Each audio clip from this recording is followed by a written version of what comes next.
Hello champions. तो स्वागत है आप सभी का ओनली सिलेक्शन वर्ड में। और आज हम बात करेंगे स्ट्रेटजी को लेके, डिटेल्ड सब्जेक्ट वाइज एनालिसिस को लेके, किस सब्जेक्ट में आपको क्या पढ़ना चाहिए, कहाँ से क्वेश्चन आते हैं, क्या वेटेज रहता है, किस हिसाब से आपको स्ट्रेटजी बनानी चाहिए, और फिर जो कोर्स को लेके कन्फ्यूजन है उस बारे में बात करेंगे। तो सबसे पहले तो स्ट्रेटजी होती क्या है, स्ट्रेटजी क्यों बनानी चाहिए और इसका क्या फ़ायदा होता है। क्या स्ट्रेटजी कोई ऐसी चीज़ है कि किसी ने यूट्यूब पे आके बोल दिया कि मैं जो कह रहा हूँ वो कर लो और तुम्हारा सिलेक्शन हो जाएगा? क्या इतना आसान है? क्या सबके लिए एक जैसी होती है? नहीं, ये सब बातें बुलशिट हैं, कोई मतलब नहीं है इनका। और झूठ बोलने का कोई फ़ायदा नहीं होता। मैं आपसे कह दूं कि जो मैं कह रहा हूँ वो कर लो, सिलेक्शन हो जाएगा, इस तरह से नहीं होता। चीज़ें सबके लिए अलग अलग होती है। ज़बरदस्ती मैं कह दूं कि फाइनल ईयर वाले फॉर्म भर दो, तो उससे कोई मतलब नहीं है। जो सच है वो सच है और उसी के साथ चलना चाहिए। स्ट्रेटजी का मतलब ये होता है कि वो पर्सन टू पर्सन वेरी करती है। आपका कौन सा पार्ट स्ट्रांग है, आपका कौन सा पार्ट कमज़ोर है, आप कितना टाइम दे सकते हैं, आप कहाँ कहाँ एंगेज रहते हैं या रहने वाले हैं अगले 4-5 महीने में, उस हिसाब से चीज़ें चलती हैं। ठीक है, हर किसी के लिए अलग अलग होता है। अगर आप वर्किंग हैं, आप टाइम कम निकाल पाते हैं, आपके लिए अलग है। अगर आप प्रॉपर तैयारी में ही हैं तो भी अलग है। अगर आप इसके साथ किसी और एग्ज़ाम की तैयारी कर रहे हैं तो भी अलग है। ठीक है, टाइम आपको डिवोट करना पड़ेगा। सबसे पहली चीज़ ये समझिए इसमें स्ट्रेटजी के लिए कि बैकग्राउंड कोई चीज़ नहीं होती। ठीक है, सबसे पहला जो मिथ है जो आपको आपके दिमाग से हटाना है कि बैकग्राउंड नाम की कोई चीज़ नहीं होती। कि अगर आपका बैकग्राउंड है यूपीएससी का या एसएससी का या किसी और एग्ज़ाम का, या आपने कोई एग्ज़ाम पहले क्रैक किया है या कहीं तक पहुँचे हैं, तभी आप इसमें पार्टिसिपेट कर सकते हैं या जीत सकते हैं, सिलेक्शन ले सकते हैं, वरना नहीं, ऐसा कुछ नहीं होता। सबसे पहला ये मिथ क्लियर कीजिए अपने दिमाग से कि बैकग्राउंड का कोई रोल नहीं है। दूसरा मिथ है डिज़ायरेबल का, कि अगर जैसे क्वेश्चन भी आया था कि सर डिज़ायरेबल वालों को ही बुलाएंगे क्या इंटरव्यू में। बिल्कुल ऐसा नहीं होता। सिंपल ग्रेजुएशन जो मांगा है यूपीएससी उसी पर चलती है। आपके उतने नंबर हैं, बिल्कुल आपको बुलाया जाएगा, आपके इंटरव्यू में आते हैं। डिज़ायरेबल से कोई मतलब नहीं है। इंटरव्यू में आपकी जैसी परफॉर्मेंस रहती है उस हिसाब से नंबर दिए जाते हैं। कंबाइन करके आपका हो रहा है तो हो रहा है, फिर कुछ नहीं देखा जाएगा। ठीक है, ये मिथ क्लियर कीजिए। तीसरा मिथ ये है कि सर इंटरव्यू में लोग फेल भी होते हैं क्या? बिल्कुल होते हैं। ठीक है, ईओ में काफ़ी लोग फेल हुए हैं, जैसा मेरे पास चीज़ें आई। ठीक है, कि सर हम हर तरफ से कट ऑफ में क्लियर हैं और ओवरऑल कट ऑफ में भी क्लियर है, लेकिन फिर भी हमारा सिलेक्शन क्यों नहीं हुआ? तो उसका रीज़न ये होता है कि इंटरव्यू में फेल होना। ठीक है, तो इंटरव्यू में आप ये सोचेंगे 50 अगर जनरल के लिए कट ऑफ है, SC/ST के लिए 40-45 है, तो वो दे ही देंगे, ऐसा नहीं है। ठीक है, ये भी क्लियर कर लीजिए। वहाँ भी आपको डिसेंट परफॉर्मेंस करनी पड़ती है। लेकिन अगर आपके RT में नंबर हैं तो ये आप कर सकते हैं कि एक एज में आप रहते हैं। ठीक है, एक फ़ायदे में रहते हैं। अब RT में कितने नंबर होने चाहिए? मैंने आपसे उस टाइम भी कहा था, EO के टाइम भी, कि 70% से ऊपर आप मार्क्स लेके आइए। ठीक है, 300 में से 210 के ऊपर आपके मार्क्स होने चाहिए, तब आप रेस में रहेंगे। उस टाइम भी बहुत इस चीज़ के लिए मुझे क्रिटिसिज्म भी झेलना पड़ा। इस चीज़ के लिए बहुत सारे लोगों ने बोला कि आप बहुत ज़्यादा बोल रहे हैं, आप यूपीएससी के हिसाब से बात नहीं कर रहे हैं। लेकिन जब वो रिज़ल्ट आ गया, पेपर हो गया, रिज़ल्ट आ गया, तब अभी भी कल भी मेरे पास एक मैसेज आया कि सर, कॉल भी आया कि सर हमने नहीं चला आपकी बात के हिसाब से, और हम 50-60% में हमको लगा कि हो जाएगा, लेकिन हमारा कहीं नहीं हो पाया। ठीक है, तो ये सेंस करने की चीज़ें होती हैं।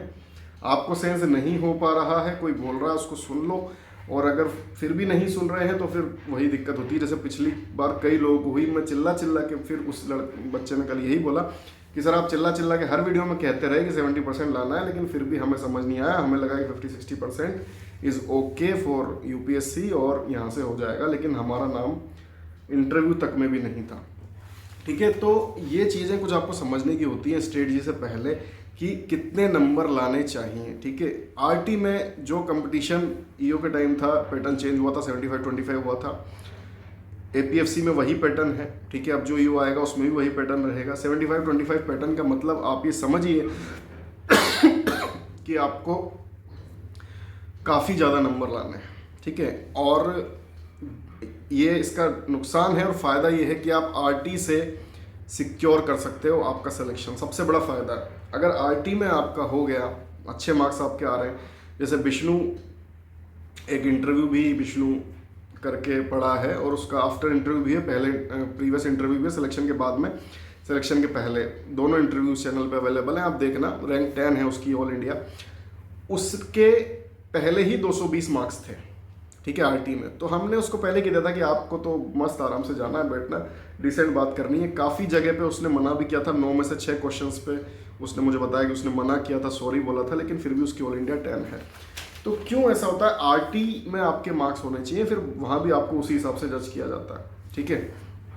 ये नहीं होता कि आप आंसर नहीं दे पाए तो आपको फेल कर दिया जाएगा, वो चीज़ें अलग होती हैं जिन पे फेल किया जाता है, ठीक है। उनके बारे में कभी और बात करेंगे। तो स्ट्रेटजी से सबसे पहला आप ये समझिए, टारगेट ये कीजिए कि आपको मार्क्स कितने लाने हैं, ठीक है। उसमें वो टारगेट आपका बड़ा भले हो जाए, छोटा कभी नहीं होना चाहिए। जैसा मैंने आपको बताया कि 60% लेके चले और कहीं नहीं हुआ, ठीक है। इंटरव्यू तक का भी कॉल नहीं आया। सोच रहे थे कि धौलपुर हाउस में ही फ़ोटो खींचने को मिल जाए एक बार, लेकिन वो भी नहीं हो पाया, ठीक है। तो बहुत सदमे में भी गए लोग, बहुत सारे कमेंट कल के मेरे वीडियो के बाद कॉल्स और कमेंट भी आए कि सर ऐसा लगा कि मेरा पहला प्यार छिन गया, मेरी गर्लफ्रेंड की किसी और से शादी हो गई, या हम इतने उसमें खो गए थे कि हमें यकीन ही नहीं हुआ जब रिजल्ट आया। तो ये सब क्या है? स्ट्रेटजी का गैप है, ठीक है। इसको आप समझिए कि स्ट्रेटजी कितनी इंपॉर्टेंट है। कुछ गलत नहीं किया उन लोगों ने, ना वो गलत ट्रैक पे थे, ना उनकी तैयारी में कोई कमी थी, स्ट्रेटजी में कमी थी। उनको ये नहीं समझ आ रहा था कि हमको नंबर कितने लाने, ठीक है, वहीं पे कमी थी। तो इसलिए मैं आपसे कह रहा हूँ कि स्ट्रेटजी इतना मायने क्यों रखती है। आपने बाहुबली अगर देखी होगी तो इससे मतलब नहीं है कि सामने वाले की सेना में क्या मजबूती है, ठीक है, क्या उसकी कमजोरी, सब हमें पता होना चाहिए। हमारी कमजोरी मजबूती हमें पता होना चाहिए। हम अपनी कमजोरी को मजबूती में कैसे कन्वर्ट कर सकते हैं, दूसरे से कैसे अच्छा परफॉर्मेंस कर सकते हैं बिना उतने अच्छे संसाधन के, ठीक है, वही स्ट्रेटजी होती है। हमेशा ये नहीं होता कि जिसके पास संख्या बल ज़्यादा है, जिसके पास ज़्यादा नंबर ऑफ आर्मी है, वही जीतेगा। आपने इतिहास में कितने युद्ध देखे हैं, स्पार्टन्स है, अपने यहाँ भी बहुत सारे हैं, ठीक है, और केसरी भी बनी थी उस चीज़ पे। मुद्दा ये होता है कि आप कितने डेडिकेटेड हैं, ठीक है। केसरी में आप देखेंगे 20 लोगों ने 20-21 लोगों ने मुकाबला किया था, कितने, बहुत 3000, 5000, 10,000 के करीब इतने लोगों से।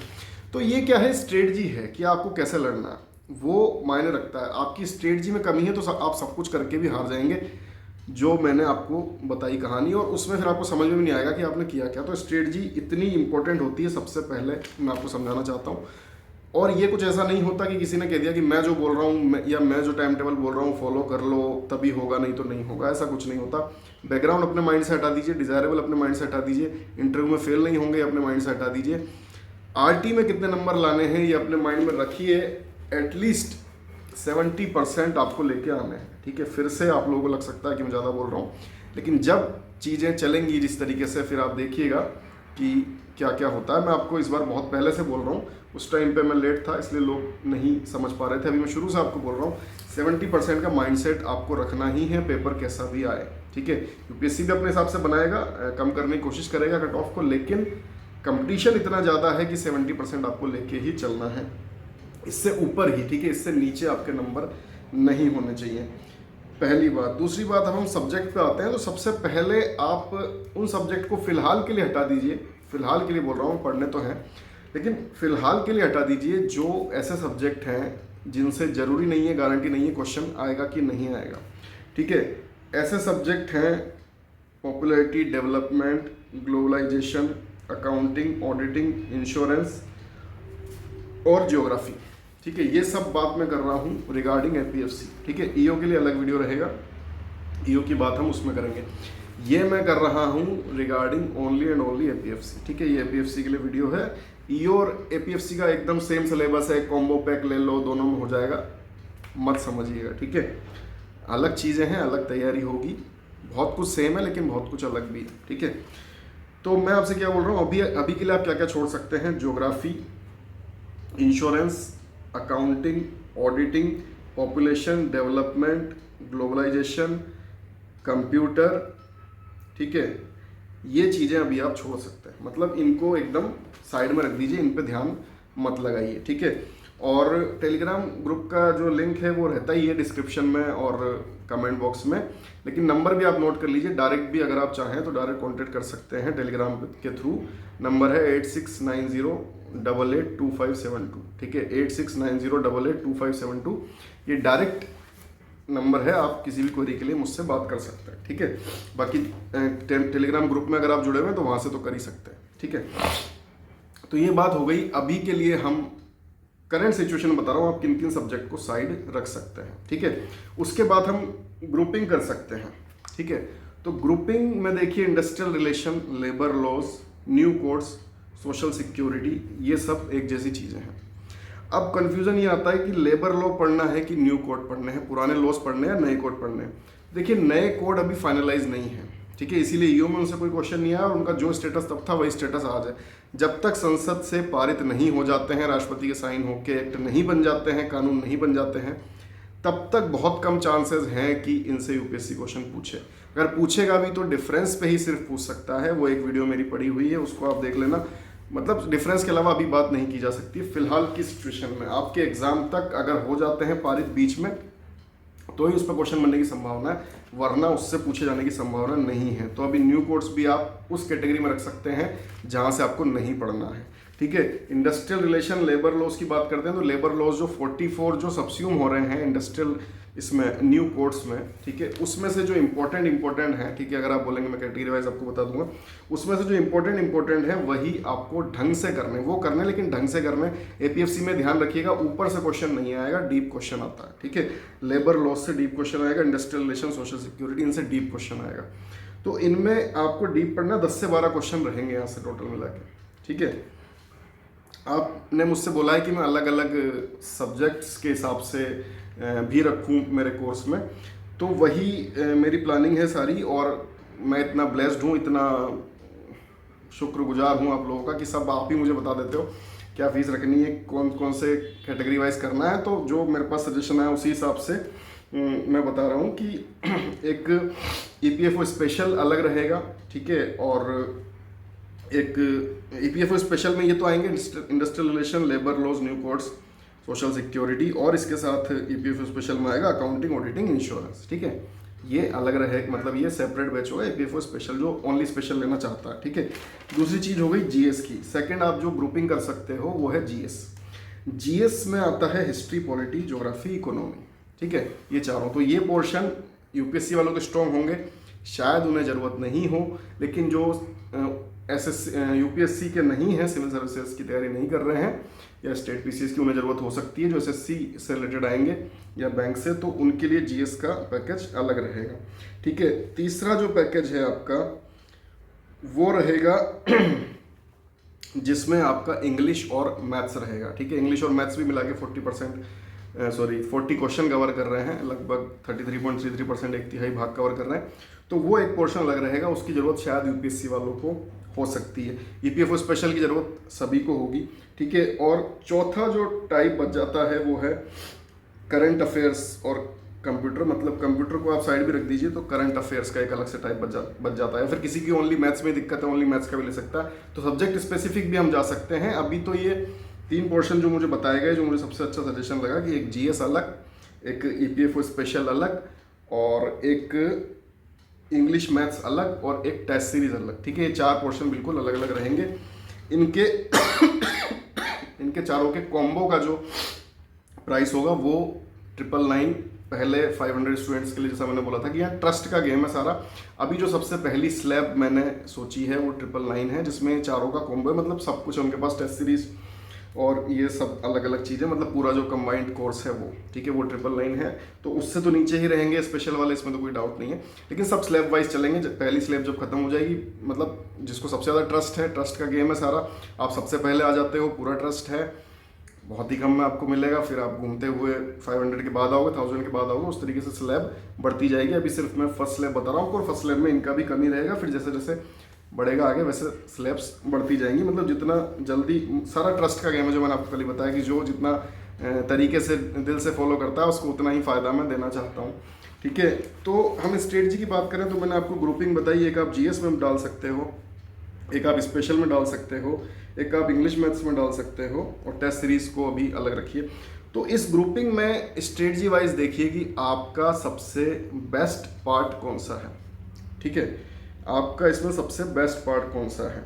और कैरियरविल से भी चीज़ें आ रही हैं। कैरियरविल वाले जो स्टूडेंट्स हैं वो बोल रहे हैं कि सर वहाँ पे ये सब चीज़ें रहेंगी। तो मैं as it is MCQ test series जो कुछ मेरे सब्जेक्ट के हैं वो एज इट इज़ आपको वहाँ प्रोवाइड कराने का पूरा करूँगा, ठीक है। जो चीज़ यहाँ मिल रही है वहीं मैं वहाँ पहुँचाऊँ। अगर मैं वहाँ नहीं पहुँचा पाऊँगा तो मैं आपके लिए मेरा एक्सेस फ्री कर दूँगा, ठीक है। जो चीज़ें वहाँ पर नहीं हैं उसके लिए आप निश्चिंत रहिए। बाकी इस तरह के भी कमेंट है, क्वेरी है कि सर हमें प्लेटफॉर्म से मतलब ही नहीं है, हमें पैसे से मतलब ही नहीं है, आप जहाँ रहोगे हमें वहाँ रहना है, हमें सिलेक्शन से मतलब है, आप लास्ट तक जहाँ पे साथ रहोगे हमें वहाँ रहना है। अगर इतनी ही बात है, इतना भरोसा है, इतना विश्वास है तो फिर आइए, कोई वेलकम है, कोई उसमें दिक्कत नहीं है। लेकिन फिर भी जो सबके लिए सेम फीस रहेगी वो तो मैं नहीं ले सकता आपसे, ठीक है। उसके लिए मैं कुछ और ही सोचूंगा, क्योंकि मुझे टेक्निकली एथिकली सही नहीं लगेगा। भले ही आप देने के लिए तैयार है लेकिन मुझे सही नहीं लगेगा कि मैं ऐसा करूं, ठीक है। तो अगर आप पूरी तरह से फिर से मेरे साथ आना चाहते हैं तो वेलकम है, और उसके लिए अलग ही मैं कुछ फीस रखूंगा जो बहुत नॉमिनल रहेगी, ठीक है। मैंने अभी आपको चारों कॉम्बो को बताया, सेपरेट जो रहेगा वो इनसे कम ही रहेगा, नेचुरल सी बात है।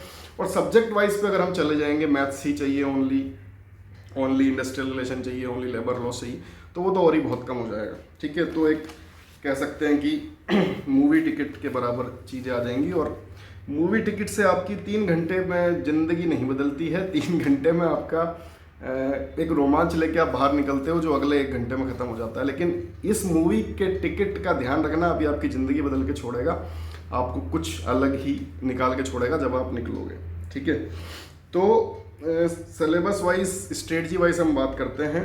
लेबर लॉज आपको पढ़ने हैं, कोड्स आपको अभी नहीं पढ़ने हैं, ठीक है। लेबर लॉज आपको कहाँ से पढ़ने हैं? गवर्नमेंट गजट से पढ़ने हैं। मैं भी गवर्नमेंट गजट से ही पढ़ाऊंगा। अगर आपको गवर्नमेंट गजट से समझ में नहीं आता है तो फिर वेट कीजिए मेरी क्लासेस का, और जिसके पास है वो तो वहाँ से पढ़ ही रहा है, ठीक है। और बात करते हैं सोशल सिक्योरिटी की, इसके भी जो रिलेटेड लॉज हैं वो आपको करने हैं। इंडस्ट्रियल रिलेशन के लिए प्याली घोष अवेलेबल है टेलीग्राम ग्रुप पे, ठीक है। ऑलरेडी टेलीग्राम ग्रुप पे सारा मटेरियल है, जितना मैंने पढ़ाया हुआ है। आज ही मेरा 400वां वीडियो है, 400 वीडियो है यूट्यूब पे, तो कम से कम 300 तो क्लास होंगी जो 400 है उसमें, तो वो सारा ऑलरेडी अवेलेबल है। और उनका जो PDF है वो टेलीग्राम ग्रुप पे अवेलेबल है, ठीक है। एक भी चीज़ मैंने कहीं से गायब नहीं करी है, कुछ भी इसमें काट छाट नहीं करी है। जो यूट्यूब पे पढ़ाया हुआ है उसका PDF टेलीग्राम ग्रुप पे अवेलेबल है, तो सारी चीज़ें आपके पास ऑलरेडी हैं, ठीक है। उसके बाद में हिस्ट्री में देखिए सब कुछ आएगा यहाँ पे, medieval, modern, ancient, culture, heritage, सब कुछ आएगा। 8 से 9 क्वेश्चन आते हैं। जिसका नहीं है चालू कीजिए स्पेक्ट्रम के थ्रू, NCERTs के थ्रू, ठीक है। इसका बेस बनाना चालू कीजिए। जब कोर्स आएगा तो उसमें तो फिर सब आपको मिल ही जाएगा, लेकिन बेस बनाना चालू कीजिए, ठीक है। बात करते हैं पॉलिटी की, लगभग 6 से 7 क्वेश्चन आते हैं, और रामबाण इलाज लक्ष्मीकांत है वही करना है, ठीक है। उसमें लास्ट के जो बॉडीज़ हैं, कॉन्स्टिट्यूशन, नॉन कॉन्स्टिट्यूशन, उसको छोड़ के बाकी पूरा करना है आपको, ठीक है। उसको मतलब बाद के लिए छोड़ सकते हैं, लेकिन अभी उसके पहले का आपको पूरा थोरोली करना होता है। ध्यान रखिएगा APFC है, EO नहीं है, डीप क्वेश्चन रहेंगे, ठीक है। मेरा कहने का मतलब है ज्योग्राफी को अभी आप छोड़ सकते हैं। इकोनॉमी के लिए यहाँ पे आपको NCERTs थोरोली करनी पड़ेंगी और अदर बुक भी करनी पड़ेगी। 10 से 12 क्वेश्चंस आते हैं। अगर आप किसी मतलब कोर्स में नहीं है मेरे तो आपको मतलब करनी ही पड़ेगी, और ढंग से करनी पड़ेगी। अच्छे क्वेश्चन इससे आते हैं, ध्यान रखिएगा। इसके बाद में बात करते हैं करंट अफेयर्स की। तो करंट अफेयर्स 2 पोर्शन में टूटता तो कई पोर्शन में है, मेजरली 2 पोर्शन है। एक टिपिकल करंट अफेयर्स है जिसमें स्कीम्स वगैरह हैं और बहुत सारा टाइप है, ठीक है। और इसके बाद में आता है जनरल साइंस के साथ साइंस एंड टेक। तो जनरल साइंस के साथ साइंस एंड टेक में भी 10 से 12 क्वेश्चन आते हैं, और करंट अफेयर्स में 6 से 8 क्वेश्चन। करंट अफेयर्स को आप अलग से रखोगे साइंस एंड टेक को इंक्लूड करके तो 10 से 12 क्वेश्चन का ये गेम है। यानी करंट अफेयर्स बहुत ही इंपॉर्टेंट गेम है, यहाँ पे ध्यान रखिए। 10% के लगभग ये भी प्ले करता है, तो इसको भी बहुत समझ के बहुत ध्यान से प्ले करना है। और ये ध्यान रखिए करंट अफेयर्स को अगर आप कंकर करना चाहते हैं ना कि इसमें जो भी क्वेश्चन आएगा मुझसे गलत नहीं हो सकता, तो डेली न्यूज़पेपर फॉलो करना चालू कर दीजिए। मैं अपने तरीके से छांट के जो आपको पढ़ाऊंगा वो तो है ही, लेकिन उस बच्चे का नहीं छूट सकता कुछ भी। आप मुझसे लिखवा के ले लीजिए जो डेली का न्यूज़पेपर फॉलो करता है, उससे UPSC नहीं बच सकती है, सिर्फ उससे। बाकी सबका तोड़ है कि आप 1000 चीज़ें पढ़ लो फिर भी एक क्वेश्चन रह जाए, लेकिन अगर आप डेली फॉलो करते हो ना, उससे अपना नोट्स बनाते हो, कोई उसका जवाब नहीं, ठीक है। वहाँ से आपका कुछ भी नहीं बच सकता। तो करंट अफेयर्स की मैंने बात की, बहुत ध्यान दीजिए, पोर्शन है इम्पोर्टेंट और 10% कवर करता है। जनरल साइंस की बात आती है, NCERT करनी है आपको 8 to 10th, ज़्यादा जोर नहीं देना, वही करनी है। क्वेश्चन आएगा तो वहीं से आएगा। बायो, फिजिक्स, केमिस्ट्री सब कुछ वहाँ से करना है। अकाउंटिंग, ऑडिटिंग, इंश्योरेंस अभी आप छोड़ दीजिए। इंग्लिश में 10 क्वेश्चन पिछली बार आए थे, 10 क्वेश्चन का ही लेके चलिए इस बार।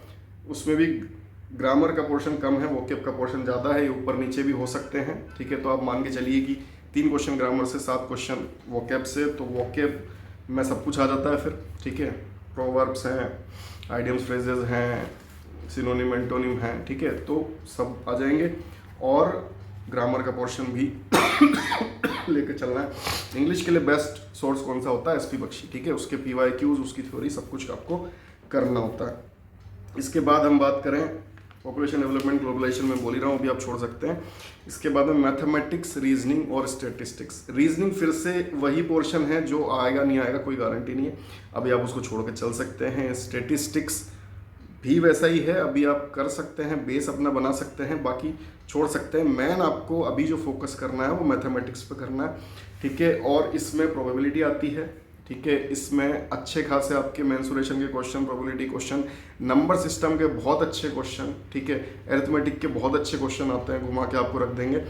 तो सीसेट के पेपर आप लगाइए इसके लिए, ठीक है। सीसेट के PYQs, UPSC से रिलेटेड जितने एग्जाम हैं जिनमें मैथ्स आती है उनके PYQs लगाइए, जिसमें सीसेट बेस्ट पॉसिबल सब्स्टिट्यूट है, ठीक है। तो ये चीज़ आपको करनी है। अगर मैथ्स में आप कमज़ोर हो, ले लेना भाई कोर्स। मैथ्स में कुछ भी छोड़ना मत, क्योंकि ये चीज़ छोड़ के नहीं जा सकता। एक और इम्पॉर्टेंट बात, मैथ्स के लिए या किसी भी सब्जेक्ट के लिए अगर आपके मन में इतनी सी भी शंका है कि मैं इसको छोड़ के जा सकता हूँ क्या, जो मैंने आपको अभी बोला कि अभी के लिए छोड़ दो इनको, उसमें भी उसका मतलब ये नहीं कि उनको छोड़ के चले जाओगे, ठीक है।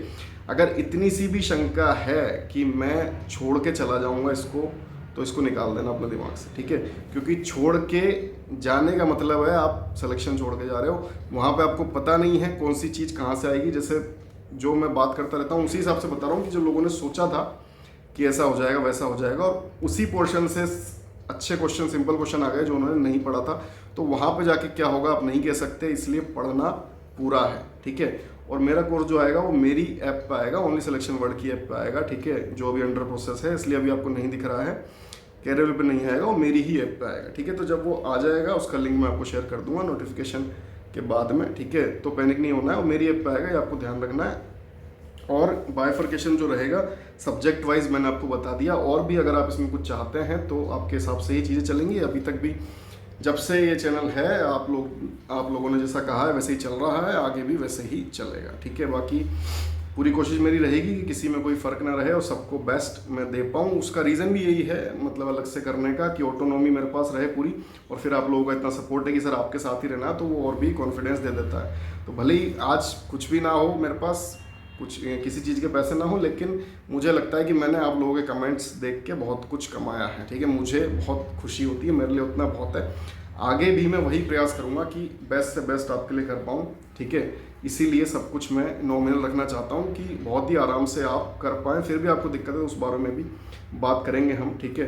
बाकी कोशिश यही कि कोई भी ना छूटे और सबको प्रॉपर पूरी चीज़ें मिलें। बाकी आपको नंबर दे दिया, आप टेलीग्राम पे बात कर सकते हैं, ठीक है। तो ये सारी चीज़ें हैं।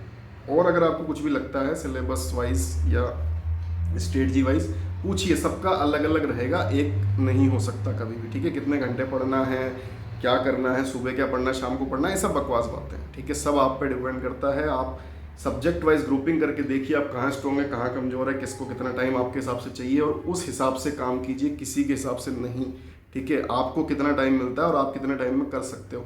अगर आपको टाइम कम लगता है, अपनी एफिशिएंसी को बढ़ाइए, ठीक है। वो बढ़ाने का तरीका भी मैं बताऊंगा अगर कम है।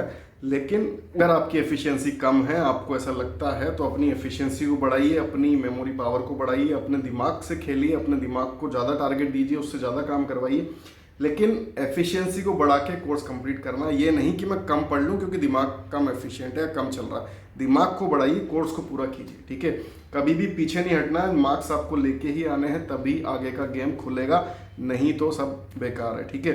तो कोई भी प्रॉब्लम है रिलेटेड आप पूछिए, और बाकी मैंने आपको सब बता ही दिया। नोटिफिकेशन के बाद सब चीज़ें लाइव हो जाएंगी, जुड़ के रहिए, साथ में बेस्ट से बेस्ट करने की कोशिश करेंगे, ठीक है। गुड बाय, जय हिंद।